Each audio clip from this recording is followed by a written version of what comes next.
From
then on, disputes, quarrels,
the masses what is most essential for their welfare and, although I too have labored upon my theory for many years, also for people unknown to me, this theory has brought out your tireless efforts and benevolent aspirations to nothing. The consciousness that I am to blame for all the misunderstandings that have arisen among you has given me no peace these last few days, and I have been thinking and pondering continuously whether there is not some way to repair this involuntary fault of mine. And so, my wise colleagues, selected from all the countries of the earth, I wish to share with you the final conclusion to which my deliberations have brought me. If the universal laws I have discovered are an obstacle to the means you are counting on to bring eternal happiness to mankind, these same laws, however strange it may seem to you at first glance, could, provided they are used otherwise, serve for the attainment of the aim we have set ourselves. Now listen to what we must do to attain this aim. The results of all my researches clearly prove that at certain periods nature requires a specific number of deaths on the earth. At the same time I have succeeded in establishing that for the needs of nature it makes no difference whose deaths these are, whether of people or of other forms of beings. From this it follows that if the number of deaths required by nature is made up by the deaths of other forms of life, the required number of deaths of men will obviously be proportionately reduced. And it will be quite possible to achieve this if all the members of our society continue to work with the same intensity, only no longer for the aim of carrying out our former program, but to revive on earth, on a larger scale than before, the ancient custom among men of offering sacrifices to their gods and saints by destroying the lives of other forms of beings. When this proud Kurd had finished his speech, the members of the society, the earth belongs to our common Creator and is equally free for all His creatures, became no less astonished and agitated than on the occasion when he first expounded his famous theory.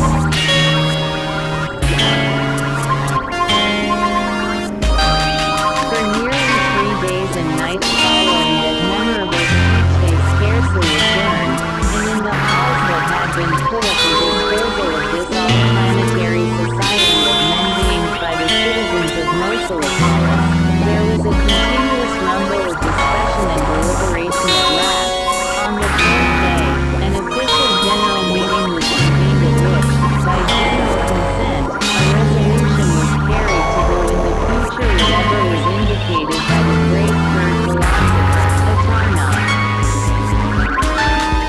That same day, the name of the society was changed to "The Earth is Only for Men."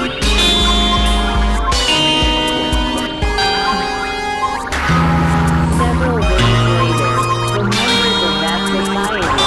now under its new name, left the city of Mosilipolis for their native countries where, under general instructions issued by the philosopher Atarnov, they took measures for reviving and planting among the people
only for men. Those terrible processes of theirs that indeed take place less often and on a smaller scale, and this way the sporadic, relatively hidden mortality due to these processes was diminished, but the general death rate of the free-brain beings was not only not reduced by this but even increased, since on account of the gradual and steady deterioration in the quality of the vibrations emanating from their presence for the needs of nature, there was a further shortening in the duration of their existence, and at the same time an increase in what is called their birthday. So it continued until the time when a certain Isabella easily Mosley, a famous Persian dervish, who arose and was formed into a responsible being on that same continent, turned all this in quite another direction. The dervish Isabella easily Mosley began his activity there only some 30 or 40 terrestrial years ago.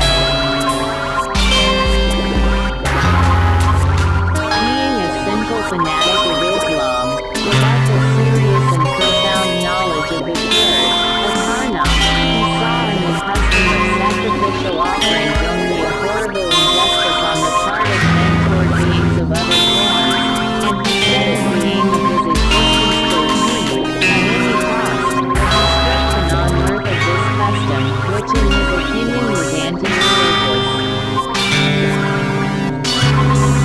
From then on he traveled everywhere on the continent of Asia, chiefly in those countries where most of the free-brain beings were followers of Islam, and he went mainly through dervishes like himself, who were to be found in almost all these communities.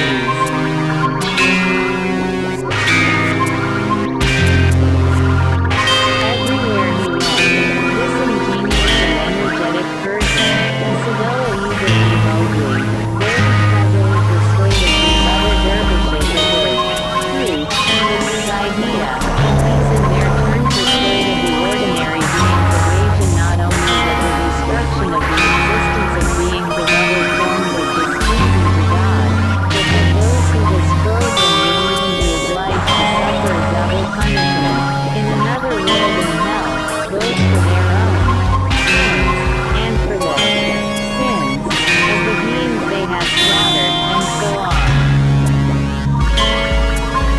Thanks to this kind of preaching about the other world by dervishes, considered great authorities in such matters, the beings of Asia did indeed, year by year, reduce the number of their sacrificial offerings. And the final result of all the activity of this humane Persian dervish was precisely the last great process of reciprocal destruction, or, as your favorites call it, the First World War. Single quote. So, my boys, although, as I have already told you, the hypothesis put forward by that unusually learned cur, Akarna, seemed very close to the truth, he failed to understand the most important thing, which is that the vibrations required by great nature that are formed from the emanations issuing from the process of their Rascalarna have no significance quantitatively but only qualitatively. It is possible that Prince Akarnak was an uncommon terrestrial being. He might have understood this if he had known in detail the results obtained when there had been more or less established on that planet the conditions of being existence especially created for the free-brain beings through the most saintly labors of the essence-loving, very saintly Ashiata Shemash. During that period, not only did their death rate begin to decline, but what they call their birth rate also declined.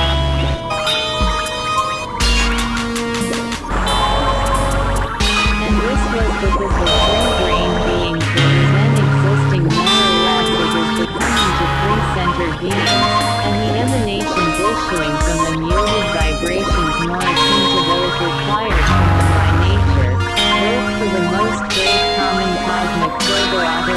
in general and for the maintenance of the moon and annuals in particular in thereafter, great nature did not fail to adapt herself to the decline in their birth rate, the more so since for the following period the need for these vibrations to maintain the existence of the planet moon had to be reduced.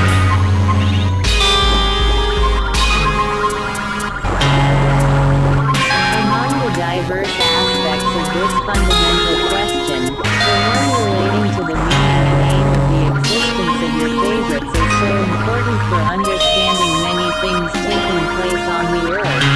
and, by the way, also for understanding everything touching the causes of war, that I find it necessary to refer to it once more.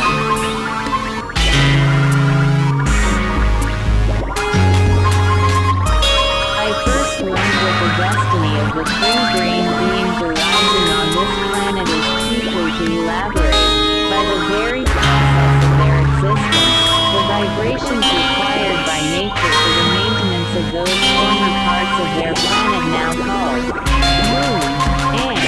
annulus, when, as you remember, I was worthy for the second time of conversing personally with his conformity the angel, now archangel, Ulisos.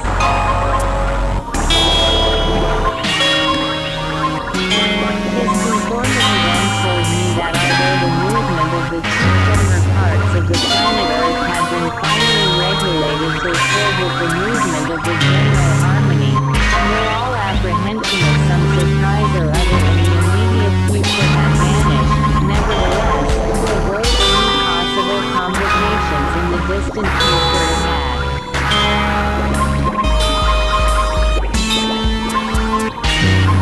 Been categorically decided by the Most High and most sacred individuals to take the necessary measures to ensure the formation on the earth of what is called the sacred Askogan, so that this sacred cosmic substance, indispensable for the maintenance of the moon and annulus, might issue continuously from your planet.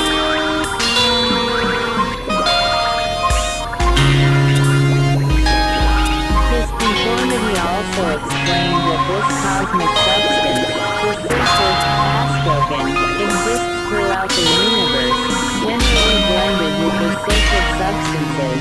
Abrasdanis, and Feldanis, and therefore, in order to have the degree of vivifyingness required for such maintenance, the sacred substance, Askogan must first be freed from the other two substances.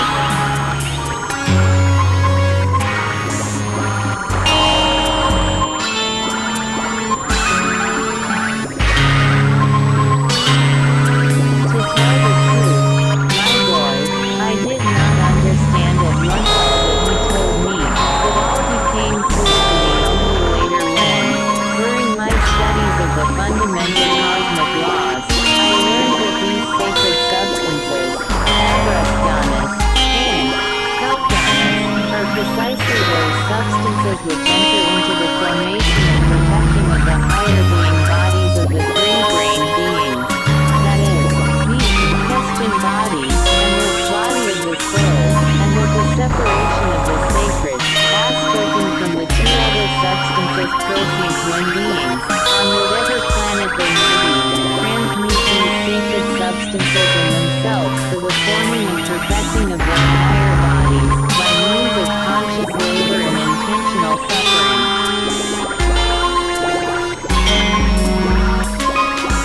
And when I became interested in these favorites of yours and began to observe and study their strange psyche, I finally understood why and to what end great nature herself and the most kind and most saintly individuals are always patiently adapting themselves to all things in this connection. The following person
geographical destruction.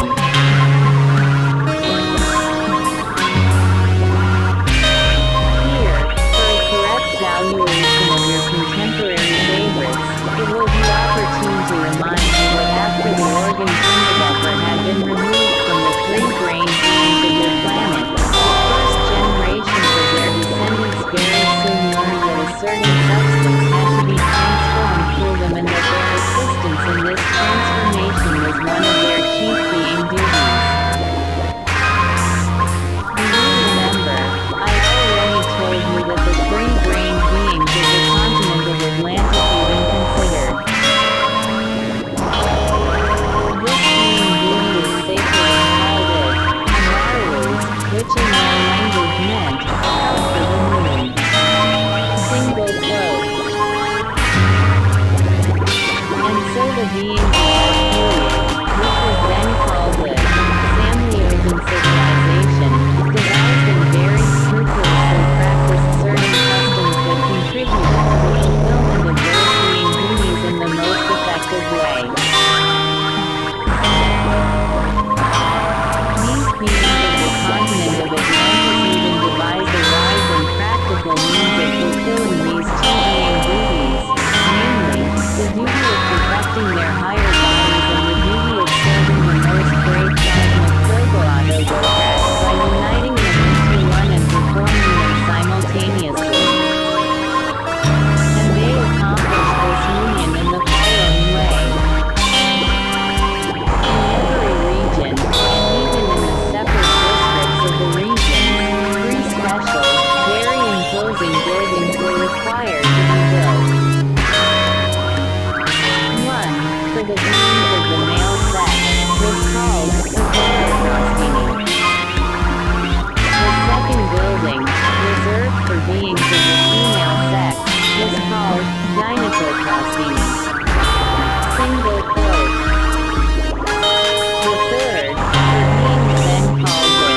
middle sex, was called Homoparionipima. The first two of these imposing buildings were considered sacred by the beings of the continent of Atlantis, representing for them well-used temples, churches, chapels, and other sacred places for the contemporary beings of the earth. When I descended for the first time on that planet to the continent of Atlantis, I myself visited certain of these buildings and thus became more acquainted with their purpose. In the temples for men, namely in the Agorapostines, beings of the male sex of the given region or district performed in turn appropriate mysteries, while in a particular